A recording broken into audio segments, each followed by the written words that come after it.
పాకిస్తాన్ ప్రధాని షహబాజ్ షరీఫ్ ఐక్యరాజ్యసమితి వేదికపై పేటరేగిపోయాడు. ట్రంప్తో లంచ్లో చికెన్ బొక్కలు విసిరాడో లేదంటే కుక్క బొక్కలు నమిలాడో కానీ భారత్పై నోటికొచ్చినట్లు మాట్లాడాడు.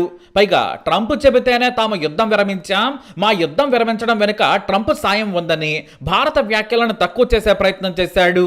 పైగా తాము అంతర్జాతీయ తీవ్రవాదులను అణిచివేశాం, ప్రపంచాన్ని శాంతియుతంగా మార్చామని తుపాకీ పట్టుకున్న తీవ్రవాది శాంతి వచనాలు చేసినట్లుగా ఈ షహబాజ్ రెచ్చిపోయాడు. ఆ తర్వాత ఆ దేశ ఆపద్ధర్మ ప్రధాని అన్వర్ ఉల్ హక్ అయితే ఏకంగా నోటికొచ్చిన కోతల కూసి కశ్మీర్ మాదే అన్నట్లుగా వాగేశాడు. దీంతో భారత్కి కాలిపోయింది.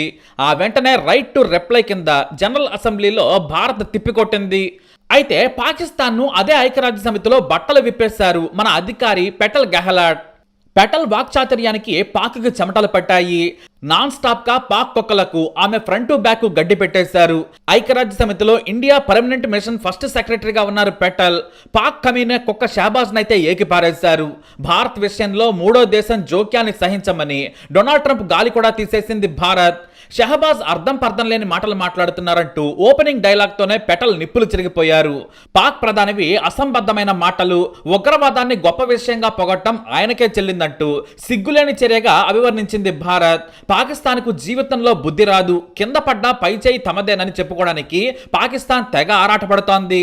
భారత సైన్యం ఆపరేషన్ సింధూర్తో పాక్ ఆక్రమిత కశ్మీర్ను తునాతునకలు చేసింది. ఉగ్రవాద స్థావరాలను నెలమట్టం చేసింది. ఎయిర్ బేస్లు ధ్వంసమయ్యాయి. ఉగ్రవాద శిక్షణా కేంద్రాల్లో తీవ్రవాదులు హతమయ్యారు. భారత్ మే 7న ఆపరేషన్ ప్రారంభించింది. భారత్ను పాకిస్తాన్ రెచ్చగొట్టింది.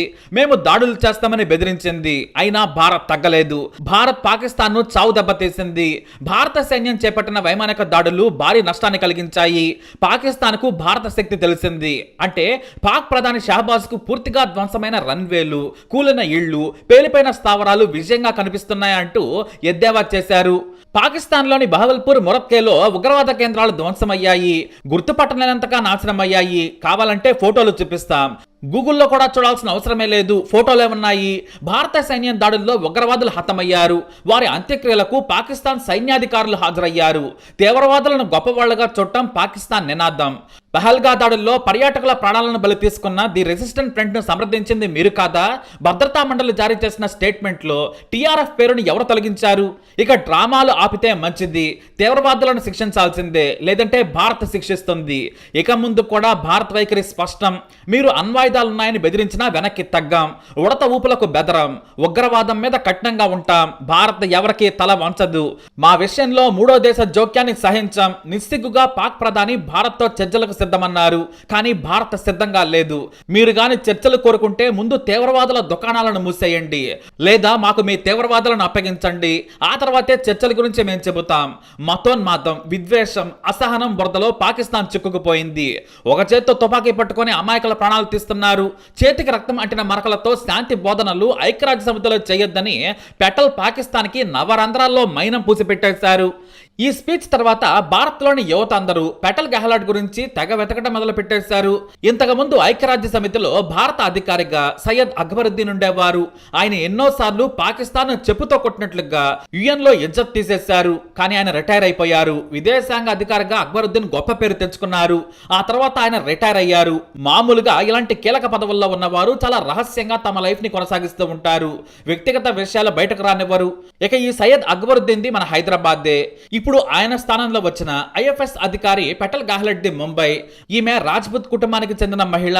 చిన్నప్పటి నుంచి ఆమె చదువులో చాలా ముందంజలో ఉండేది. సెయింట్ జేవియర్స్ స్కూల్లో 10th వరకు చదివారు. డిగ్రీ పూర్తయిన తర్వాత ఆమె ముంబై నుంచి ఢిల్లీకి మారారు. ఢిల్లీలోనే పొలిటికల్ సైన్స్ లో మాస్టర్స్ చేశారు. పీజీ చేస్తుండగానే ఆమె ఐఎఫ్ఎస్ కు ప్రిపేర్ అయ్యారు, ఎంపికయ్యారు కూడా. మనం ఐఏఎస్, ఐపీఎస్ గురించి ఎక్కువగా మాట్లాడుకుంటాం, కానీ ఐఎఫ్ఎస్ కు క్రేజ్ ఎక్కువ. కాకపోతే సమాజంలో కాకుండా కాస్త దూరంగా విదేశీ వ్యవహారాల్లో బిజీగా ఉంటారు. పెటల్కు సంగీతం అంటే ఇష్టం. పాప్ సాంగ్స్ ఎక్కువగా పడతారు. కొన్ని యూట్యూబ్లలో కూడా వీడియోలు పెట్టారు. ఇంతకు మించి పెటల్ గురించి ఎవరికీ తెలియదు, ఎందుకంటే ఎక్కువ వివరాలు బయటకు రానివ్వరు. అయితే కేంద్ర విదేశాంగ మంత్రి జయశంకర్ కూడా ఒకప్పుడు ఆయన ఐఎఫ్ఎస్ క్యాడర్లోనే ఉన్నారు. కాబట్టి ఆయన ఓ మంచి వక్త.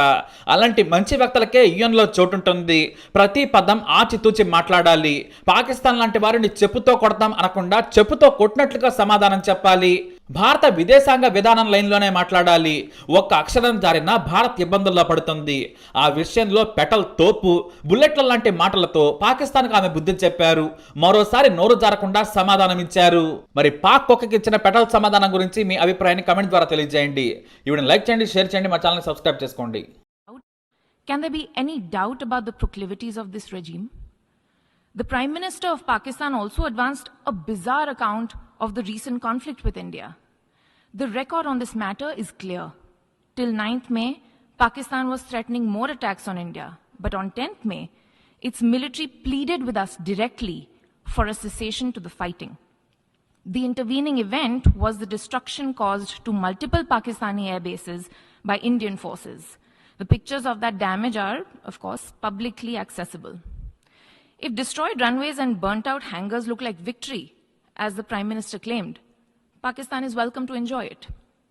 The truth is that, as in the past, Pakistan is responsible for a terrorist attack on innocent civilians in India.